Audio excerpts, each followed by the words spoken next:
ভিডিওটি লক্ষ্য করুন, দেখেন এখানে একটি ঘোলা ভিডিও আছে। আর এটা দেখুন, এটা হলো কালার করার পরে, আর এটা হলো কালার করার আগে। এটি কিভাবে করতে হয় এই ভিডিওর মাধ্যমে আমি দেখিয়ে দিব। আপনি সহজেই এরকম কালার করতে পারবেন ভিডিওতে। চলুন তাহলে দেখে নেওয়া যাক। এর জন্য আপনাকে প্রথমে ক্যাপকাট অ্যাপটি ওপেন করে নিতে হবে।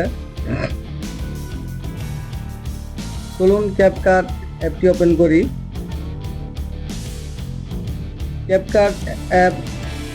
ক্যাপকাট অ্যাপ ওপেন হওয়ার পর এখানে নিউ প্রজেক্টে একটি টাচ করে দিন। এখান থেকে যে ভিডিওটি আপনি কালার করতে চান সেই ভিডিওটি সিলেক্ট করে দিন। ভিডিওটি সিলেক্ট করার পর এরকম দেখতে পাবেন, ঠিক আছে।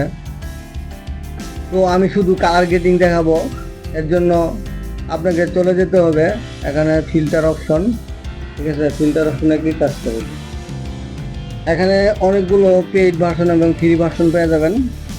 তো আমরা ফ্রি ভার্সন দিয়েই দেখব কাজটি কীভাবে করতে হয়। এখানে দেখতে পাচ্ছেন এটা ফ্রি, অনেকগুলো, এটা ফ্রি, ঠিক আছে, অনেকগুলো ফ্রি আছে। এখানে অনেকগুলো ফিল্টার আছে ফ্রি, সেগুলোর মাধ্যমে আমরা কালার গ্রেডিং করবো, ঠিক আছে। এটা আমি সিলেক্ট করে দিলাম, দিয়ে এটা 100% করে দিলাম, ঠিক আছে, ওকে করে দিলাম। এটা করে দেওয়ার পর এখন হলো আমাদের মূল কাজ, ঠিক আছে। তো দেখতে পাচ্ছেন এখানে ইন্ডিং অপশনটা ডিলিট করে দিবেন। তো মোটামুটি একটি কালার গেটে চলে এসেছে। তো এখানে আমরা এখানে অ্যাডজাস্ট দেখতে পাচ্ছেন, এখানে টাচ করে দেবেন। এখানেই হলো মূল কাজ। এখান থেকে আপনার ভিডিওটি খুব সুন্দরভাবে কালার করতে পারবেন। সর্বপ্রথমে আপনাকে যা করতে হবে, ব্রাইটনেসটা একটু কন্ট্রোল করতে হবে। ব্রাইটনেস একটু কম বেশি করে দিবেন। চলুন আমরা একটু ব্রাইটনেস একটু বাড়িয়ে দিই বা কমিয়ে দিই। দেখতে পাচ্ছেন বাড়িয়ে দিলে খারাপ দেখা যাচ্ছে, কমিয়ে দিলে খারাপ দেখা যাচ্ছে। তো আমরা বেশি বাড়াবো না, হালকা বাড়াবো, ঠিক আছে। তারপরে কন্ট্রাস্ট এরও একটু হালকা বাড়াবো। তারপরে একটু একটু আমরা হালকা বাড়াবো, বেশি বাড়াবো না। তারপরে এগুলো দরকার নাই। এরপরে হলো মূল বিষয়টা হলো যে এটা HSL, এখানে আপনার মূল কালারগুলো পেয়ে যাবেন, সব ধরনের কালার, ঠিক আছে। সর্বপ্রথম আপনাকে রেড কালারটা কম বেশি করে দেখবেন কোন কালারটি আপনার ম্যাচিং সেট আছে, ঠিক আছে। আমরা দেখতে পাচ্ছেন এগুলো কম বেশি করে দিবেন, দিয়ে দেখবেন যে এটা ভিডিওর সাথে অ্যাডজাস্ট হয়, এটা রাখবেন, ঠিক আছে।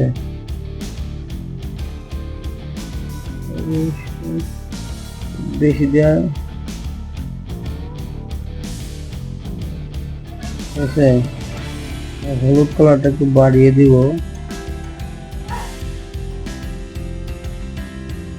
তো এটা হয়ে গেলে আমরা গ্রিন কালারটা একটু কাজ করবো, গ্রিন কালার নিয়ে, ঠিক আছে। দেখতে পাচ্ছেন এখানে কম বেশি করে দেওয়ার পর অনেক তারতম্য হচ্ছে। আমরা বেশি একটা বাড়াবো না এবং বেশি একটা কমাবো না, ঠিক আছে। আমরা একটি ভালো কালার আসে, দেন মোটামুটি একটা লেভেলে এসে গেছে, দেন আমরা সেভ করে দেবো, ঠিক আছে। তো এখন আপনাদের একটু দেখাই ভিডিওটি। তো এখন দেখুন, একটা ভিডিও এডিট করার আগে আর একটি ভিডিও এডিট করার পরে, তো পার্থক্যটা আপনি নিজে দেখলেন। মূলত এভাবে এডিট করতে হয়। আপনারও যে কোনো ভিডিও এভাবে এডিট করে কালার গ্রেডিং করতে পারবেন। ভিডিওটি দেখার জন্য আপনাকে অসংখ্য ধন্যবাদ।